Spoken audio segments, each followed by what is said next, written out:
A bang for a bing trying bong. to wait till the end. Brunson puts up a three. Bang! Bang! Knicks Jalen Brunson run hits the the Pistons three. out. But somebody come get your man Frank Isola. Brunson over Thompson in round one compared to Jordan over Russell. What are we talking about? This is the championship, Frank. And puck luck for a plucky potluck Game 7. Timmy's Stars, Woody's Avs. I can't wait. Let's go around the horn. Let's see that. Let's see that. Go Clippers. The trace of Frank Isola. I don't want to see out of his mind. Like it without the push. I know he's just stirring it up. I'm stirring it. Go Clippers. So it was single coverage on this player. Ozzer Thompson, so good all game. On the island versus Brunson. Brunson hadn't hit all of his shots in the fourth quarter, but he's the NBA's clutch player of the year for a reason, and this is deliverance.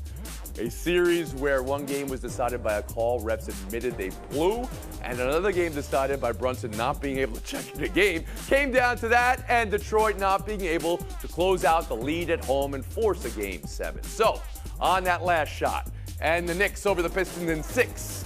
Around the horn to Harry Lyles Jr.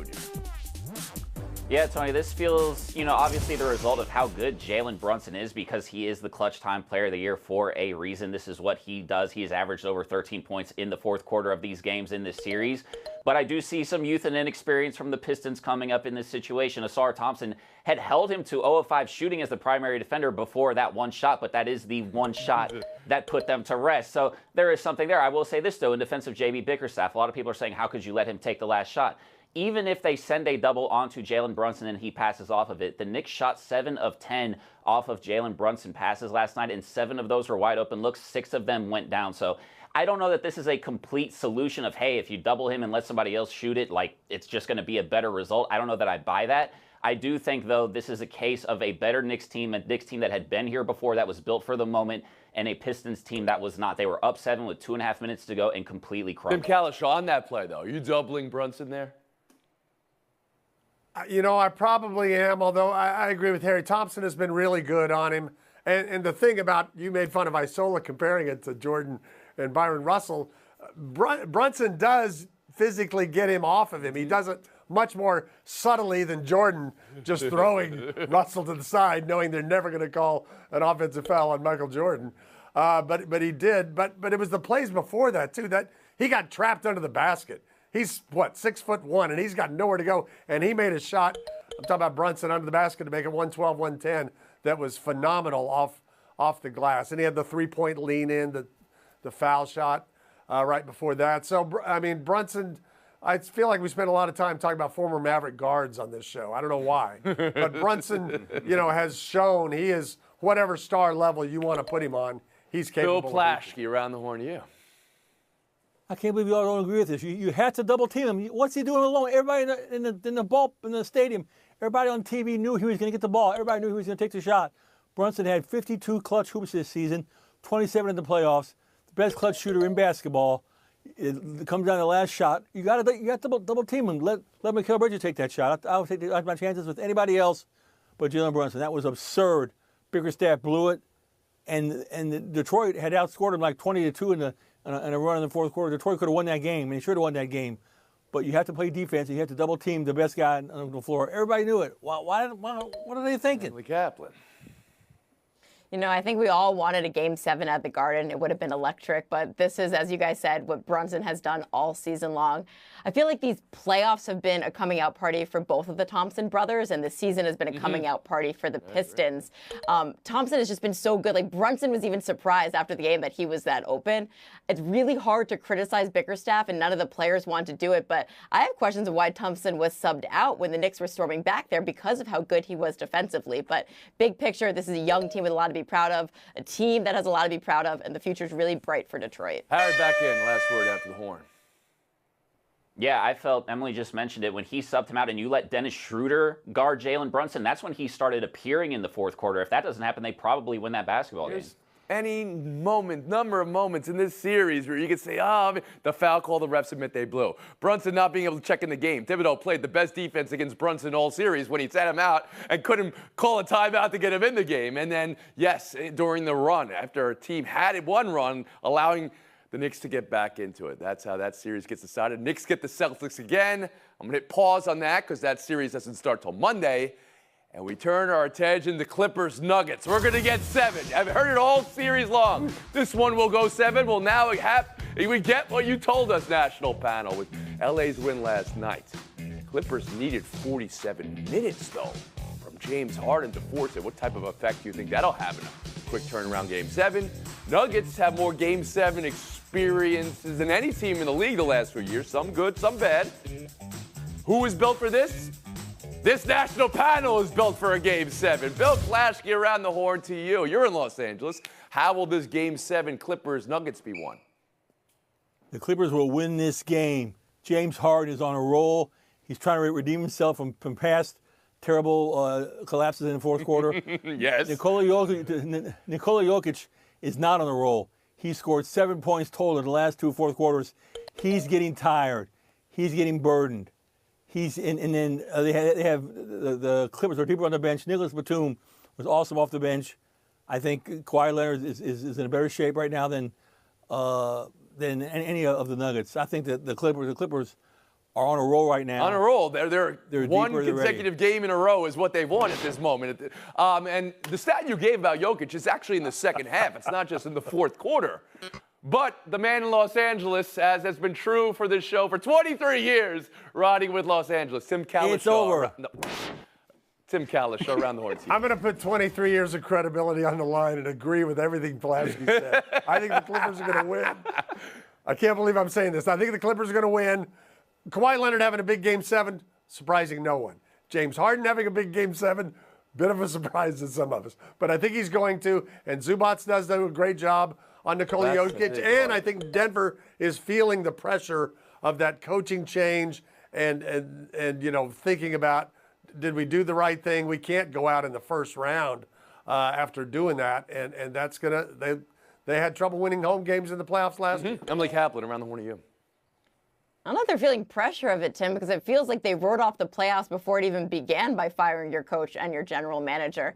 I just feel like at times with the Nuggets, Jokic, we know, just drags all of his teammates into the fight. He's sometimes the only thing going. But in this series, it feels like he's acting like the coach, too, at times. Like you see him calling subs from the court. When you listen to him post-game, he even sounds like the coach. And so I think this series is going to be won because of the Clippers' depth. They have it. And you have a coach that can make the adjustments because they have so much depth. And that's the difference between these two teams.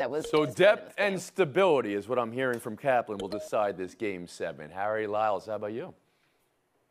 One factor is coaching. I mean, you saw it in the last game with putting Nick Batum in for Chris Dunn. Chris Dunn had been a huge piece of what they do defensively. He only played 10 minutes because of the spacing issues that he provided that offense. Once he came off the floor, you saw how that helped Kawhi and James Harden be able to help open up that offense. And then also what Ivica Zubac has been doing specifically, Tim sort of started mentioning it, but he has had 28 post-ups against Nikola Jokic.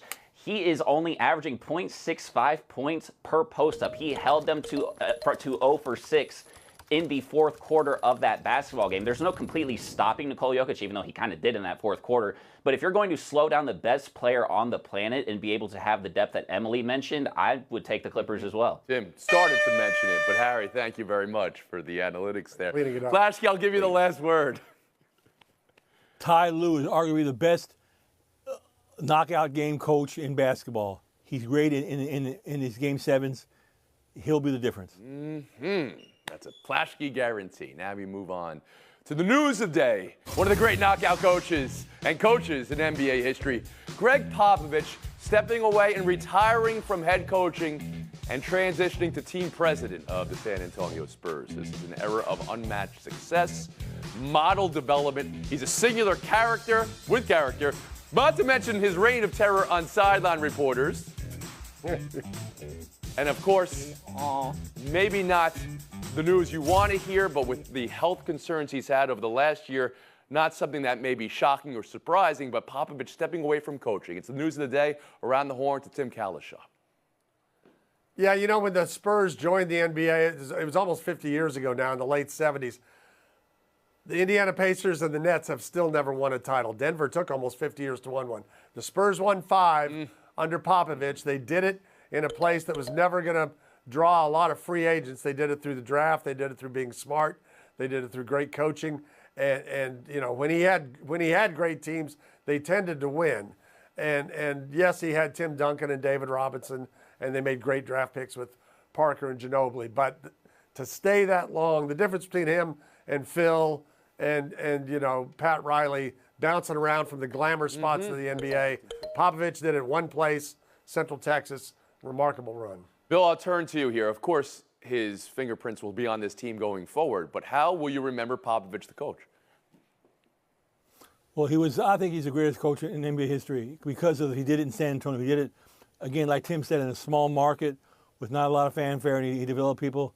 I think he was great. I think he was the model coach. The only thing that bothered me was I didn't like his sideline antics with reporters, to be honest with you. I didn't like that. I thought that was a little bit rude sometimes, and it became funny, and everybody celebrated him for it. But it was very uncomfortable for a lot of sideline reporters. I think he wasn't great with the media. And I think that's something that I will think about. You'll think about. But back to your headline, the greatest coach in basketball history. That's Bill Plaschke. You stand by that, okay? I mean, we're talking about Phil Jackson and Pat Riley. 22 straight playoff appearances to win all these games in a town that's that small. Harry Lyles Jr. around the horn, and how you'll remember Popovich, the coach. Consistent. I mean, just a presence that is always going to be there. If you can get somebody in your life as consistent as Greg Popovich was as a head coach, hey, man, you need to keep that person around. 18 consecutive 50-win seasons, an NBA record. Absolutely unbelievable. I mean, so you could talk about that piece of it and how he changed the identity of this Spurs franchise. To me, I sort of view it similarly to the way that we view the Pittsburgh Steelers and how consistently they have been great in the things that they provide and what you now expect of that franchise. He has now set the expectation for them. I think the other thing I think about is the way that he welcomed international players. When he became the head coach of the Spurs, it was viewed as taking a risk if you drafted international players. He had success with them and I think helped grow the game globally because of Emily it. Kaplan. Yeah, I have the same exact points as Harry, so I guess just give him my points. But, we think of him for his longevity. Now Mike Tomlin, he mentioned the Steelers, is the king there with 19 seasons. And I was going to mention those international players. Just imagine a time before anyone else was embracing them. He had a starting five from Europe, the Caribbean, and South America with a guy from France on the bench. I think that's incredible. Incredible, because they won the way they did with that. Kalishaw, just one last response here. A debate. Plaschke said the greatest coach in NBA history. Do you agree? Phil's record is what it is, and it's got a lot more titles in it. But I think it was much harder to do what Popovich did. I don't know if I can rate him ahead of it, though. I'll have that be the last word. Taking a break. Back till next.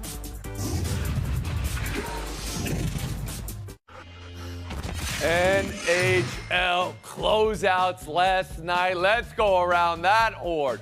Oilers advancing. Bill, it's possible Edmonton has your Kings number. 4th year in a row in round one. It's insanity. Golden Knights taking out the Wild. Vegas again. Always makes a run. And Toronto, welcome to the second round for just the 3rd time in 2 decades. Does that exercise franchise demons? I'll let you tell me. All out on closeouts. Emily Kaplan, what you drilling down on? Oh, I cannot wait to hear Plaschke talk about the Kings, but to me, it is all about the Leafs and their core four. 1 for 13 in potential clinching games in their tenure. Power play dead quiet during that time. So when Austin Matthews scored that power play goal like he did, it was massive because the Senators and Brady Tkachuk were so confident. I was in Toronto for that Game 5. The tension and the pressure was palpable. Game 7, that would have been scary. Inside information, talking about the palp. That was a bull. Tim Kalishaw, around the horn to you. I'm going to hand it to Vegas. They were down to Minnesota 2-1 in the series, came back to win 3 in a row. And Minnesota is the team that makes the playoffs every year and goes nowhere. 8 times in 10 years they have been in the playoffs. They have never been to the second round in those 8 years. They have really good teams that are really close, and they never get anywhere. You could say the same thing about Toronto, but this time Toronto did advance. Bill Plaschke, around the horn to you. The Kings have such great ownership, such great management. It's such a shame. They set a franchise record this year for wins and points and wins at home. They were tremendous. They were up 2-0. Yeah. How did they lose this? How did they lose 4 straight games? And they led in all 4 games. Bill, you recognize that was the question I was going to ask you. How did they lose this? How did they lose 4 straight games? You know, they just set the record. I think it turned on Jim Hiller's closer challenge in Game 3. It turned on that. Now I think Hiller's job's in trouble.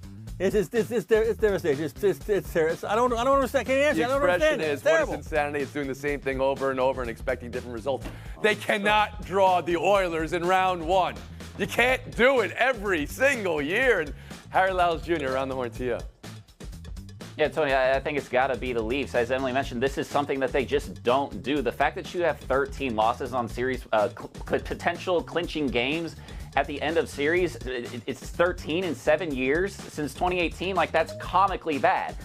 Now I'm just looking forward to seeing if they could actually win in the second round, which they have not done since 2002. No, it's amazing. Like, this show had a different You got to win. You got to prove you can win. And then they win. They're like, do it again now. You got to prove you can win in the second round. But yeah, that's where you are when you have the longest drought, like Toronto does. We'll move on. Buy or sell to the freak goal of the night. We're going to show you this a couple times because it's really crazy to see how this played out. We already had a wild game, and then we got this. Own goal off of Colin Blackwell's shoulder. Nathan McKinnon gets credit without taking a shot. That made it 5-4 Avalanche. Final was 7-4 after some empty netters. We got a winner-take-all, Game 7 in Dallas tomorrow. The series was always going 7, some might say. What? Timmy, you're there. Woody will be watching his Avalanche. You'll be watching your Stars. Emily, you'll be there because that's what you do as well, of course. We'll start with Kalisha. Who has the advantage in the series? When that puck goes in the net there are 5 Dallas Stars around the goaltender and no Avalanche player. No. And yet the puck still goes in. Having said that, the Dallas Stars have a 62% chance of winning tomorrow night. They've got the right coach for it. He always wins Game 7s. They got Ottinger, who's, despite some of the numbers, is still the better goalie than Mackenzie Blackwood. And the finish line, Rantanen, Hintz, Granlund, they're hot. They had 4 goals in the second very hot. period. Everybody's hot. Yeah. But they're going to be the difference. Did this series turn on that freak goal, Tim Kalisha? That's what I want to ask you. Well, it turned in the sense that I'll be at a game tomorrow night, and Emily will be there too. But there's another game. But it doesn't have to. It doesn't mean Colorado. Bill Plaskey, around the horn to you. Colorado's never won a Game 7 on the road in franchise history.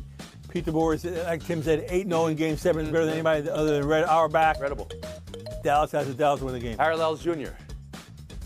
Pete DeBoer compared Jake Ottinger to Martin Brodeur, not in the sense of his overall greatness, but because he steps up in the biggest moments. There's not going to be a bigger moment than a Game 7. I'm going with the Stars. Emily Kaplan. What Dallas has done without Heiskanen and Robertson is incredible, really showing their depth as a team. But the Stars on the ice for the Avalanche. Cale Makar hasn't played his best hockey to his standards yet. Nathan McKinnon is Nathan McKinnon. And Gabe Landeskog, 4 points in 4 games since coming back. Increased ice time in each of them. I just think that So there it is. You have Colorado. It's always the first round game with all and the DeBoer being 8-0 in Game 7s. What does that stat mean to you, Emily?